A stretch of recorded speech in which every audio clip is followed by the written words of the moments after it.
Shalom, all praises to Yahweh, Ba'ashem Yahweh Shai, double honors to the apostles and the elders of Great Millstone, and shalom to the Akim that are teaching his word.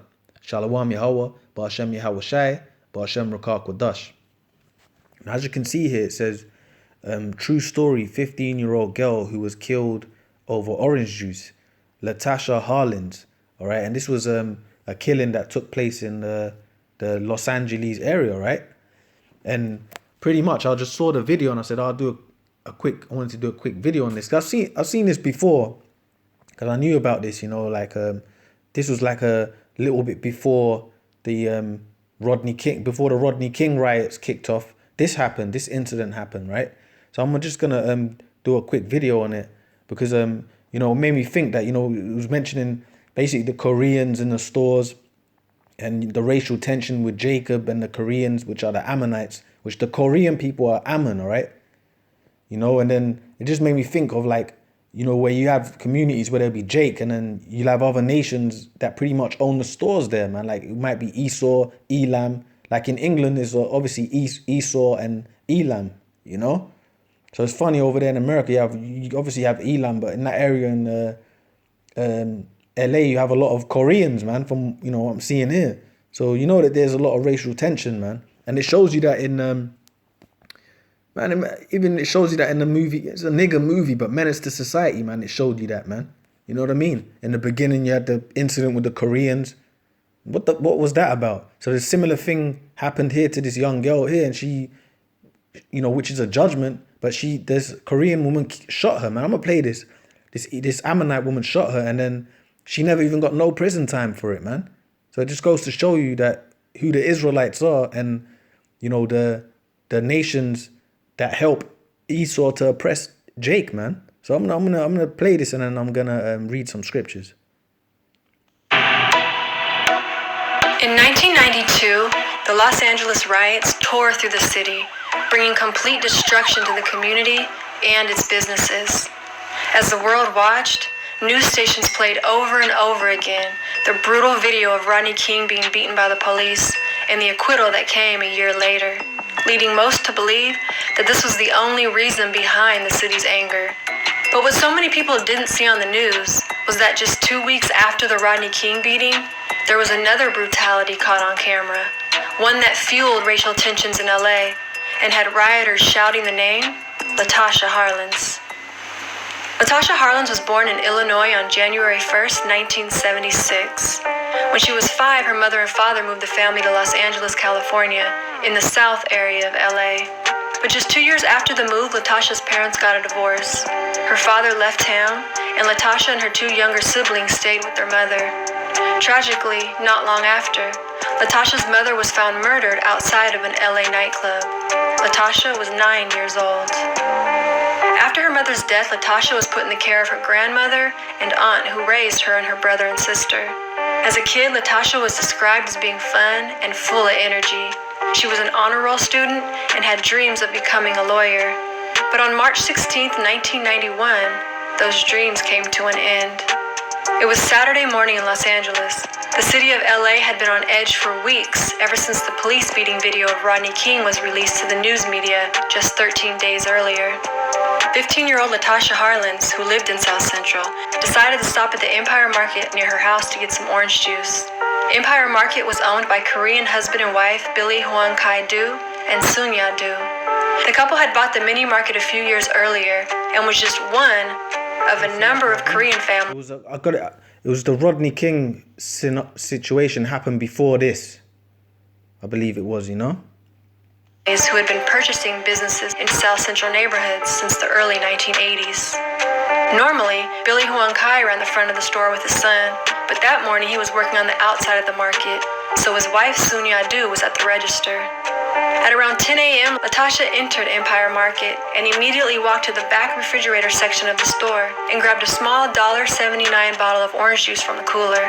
Latasha put the orange juice in the back pocket of her backpack and proceeded to the front counter with $2 in her hand. But before Latasha had a chance to show her money, Sunya Do accused her of trying to steal the juice. Sunya reached over the counter and grabbed Latasha's backpack. Latasha pushed back.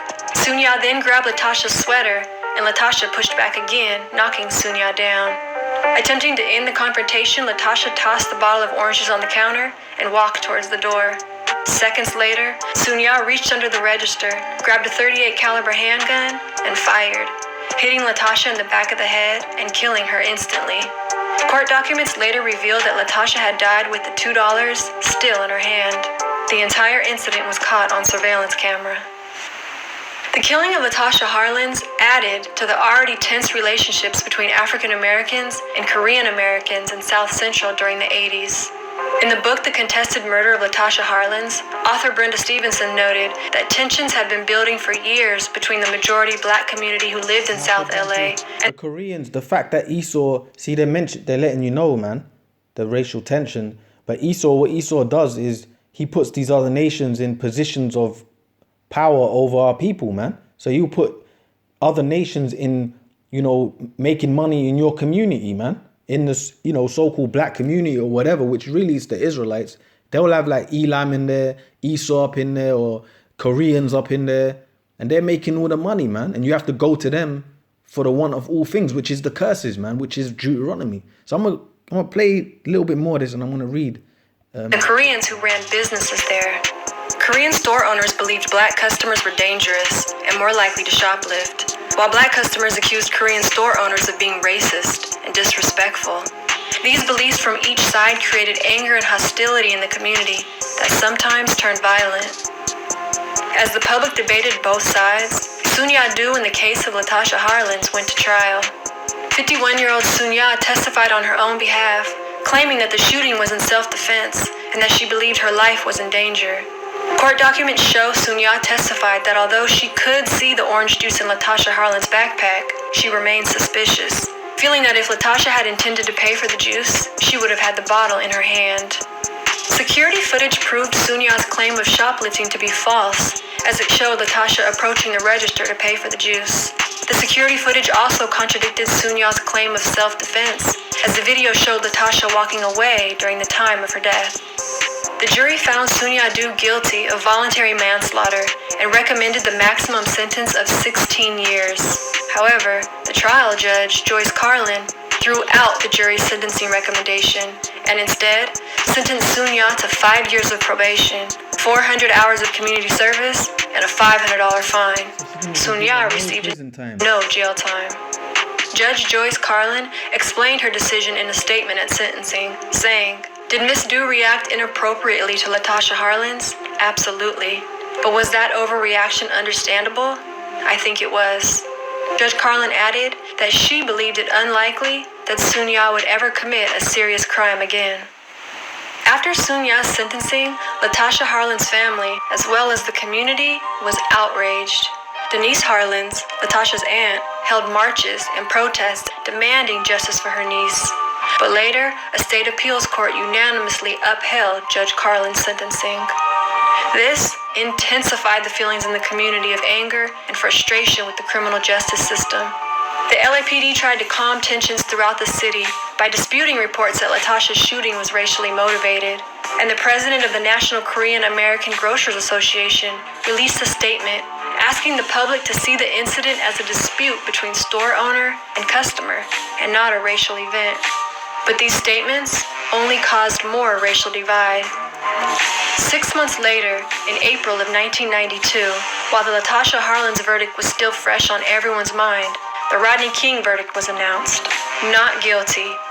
Within hours, violence erupted on the streets of South LA and quickly spread to Koreatown. That's all I'm gonna play, man, because it just pisses you off with the unjustness of this world, man. But we understand why, alright? Because it's Esau's world. This is the so-called white man's world, man. But guess what? Things are about to change. This is the end of his time, man. This is Zechariah 14:12. It says, "And this shall be the plague wherewith the Lord will smite all the people that have fought against Jerusalem. For their flesh shall consume away while they stand upon their feet, and their eyes shall consume away in their holes, and their tongues shall consume away in their mouth," man. All right. And that's talking about that nuclear destruction, man. All right. It says that's going to be the plague, because the nuclear missiles is going to be a plague that's going to destroy Babylon, man, and different parts of this world. And Babylon is America, all right? Babylon the great prison camp for the children of Israel, man, which is going to be nuked by them nuclear missiles. That's coming. And it says their flesh shall consume away while they stand upon their feet. And what can consume your flesh while you stand on your feet, man? Nuclear heat right there. All right. And their eyes shall consume away in their holes, and their tongue shall consume away in their mouths. But it says that's going to be the plague. All right. This is what's going to be the plague against the people that fought against Jerusalem. And who's fought against Jerusalem, man? The so-called white man, the Koreans, the Japanese, the so-called Japanese, Koreans or whatever, which are Ammonites. All the nations, Ishmael, which are the so-called Arabs. And guess what? They're all situated in America, man. And they all, oppress our people over there along with the so-called white man. So they're going to be melted away, man. Along with 2/3 of our people too. All right? Along with our people that want to still uphold this place. That don't want to repent to the Lord, man. The Lord is going to judge them also, man. Okay? But I'm going to read this here. I'm going to read the parable of Lazarus, man, because that's a good one to read right now. This is Luke 16 and 19, right? Luke 16 and 19, it says, there was a certain rich man which was clothed in purple and fine linen and fed sumptuously every day. And there was a certain beggar named Lazarus, which was laid at his gate full of sores. All right. And this is a parable. All right. The certain rich man which fed sumptuously every day is referring to the so-called white man, beginning with their elites, the international bankers. They've fared sumptuously in this world. All right. And then it's trickled down onto the lesser of their people also. All right. Because they've fared sumptuously in this world, in this society, this system. They've lived deliciously. They've lived good. All right. And it says, and there was a certain beggar named Lazarus, which was laid at his gate full of sores. And who's that talking about? The beggar named Lazarus is referring to the Israelites, all right? Negroes, Latinos, Native Americans. It says, and he was laid at his gate full of sores. Yeah, because we got sores on us. We're like an injured people. We've suffered slavery, oppression, racism, going into a store and feeling pressure when you're going to buy something in the store by these fucking heathens. That's oppression, man. Going into a damn store and some East Indian Elamite dude is talking shit to you. That's fucking oppression, man. All right. So it says, moreover, it says, and desiring to be fed with the crop, or some damn Korean, man, Ammonite. It says, and desiring to be fed with the crumbs which fell from the rich man's table. Moreover, the dogs came and licked his sores. And that's why this is the main reason why I wanted to read it, because the dogs coming to lick his sores is referring to these other nations that, they have businesses in Jake communities, and they're raking in all the money from your community. Why the hell they're oppressing you, man? So they're licking the sores, they're licking your injuries, they're basically kicking you while you're down, man. All right, and making money off of your oppression. It says, and it came to pass that the beggar died and was carried by the angels into Abraham's bosom. The rich man also died and was buried, and in hell he lift up his eyes, being tormented, and seeth Abraham afar off, and Lazarus in his bosom. Yeah, because Abraham was comforting who? Lazarus, man. You see? But it says in hell, and in hell he lift up his eyes, being in torments, because that's referring to when the rich man falls, all right? Which is the so-called white man. When he falls, he's going to be in torments. He's going to be in hell, man. Because heaven and hell are conditions on the earth, all right? Heaven is a condition of when you're on top, when you're ruling. No one looks at you bad. You're not being oppressed. No one, you're looked at like you're just some god, pretty much. Which that's what the so-called white man's done. He's deceived the world, where everyone which the Lord gave him the power, and these devils, for a period of time, couldn't do no wrong in this world. They can do whatever they want and just get away with it. All right. So it says, and in hell he lift up his eyes, being in torments, and seeth Abraham afar off, and Lazarus in his bosom. And he cried and said, Father Abraham, have mercy on me, and send Lazarus that he may dip the tip of his finger in water and cool my tongue, for I am tormented in this flame. Yeah, so the rich man said to Abraham, look, send Lazarus and give me some water. I'm in hell right now. I'm catching hell. Help me out. So the roles have been reversed here. It's a parable, man. And it says, verse 25, but Abraham said, Son, remember that thou, Abraham said, son, remember that thou in thy life receivest thy good things, and likewise Lazarus evil things, but now he is comforted and thou art tormented. All right. So he said, look, in your time, you lived good. You fared sumptuously. You lived deliciously, Esau. All right. And Lazarus was catching all the hell, man, getting killed unjustly in your society. So let's look at today, the so-called white man society. They've lived so good, these devils, for hundreds of years. And then the so-called Japanese come and buy stores in your community, and they've become millionaires off of Israel.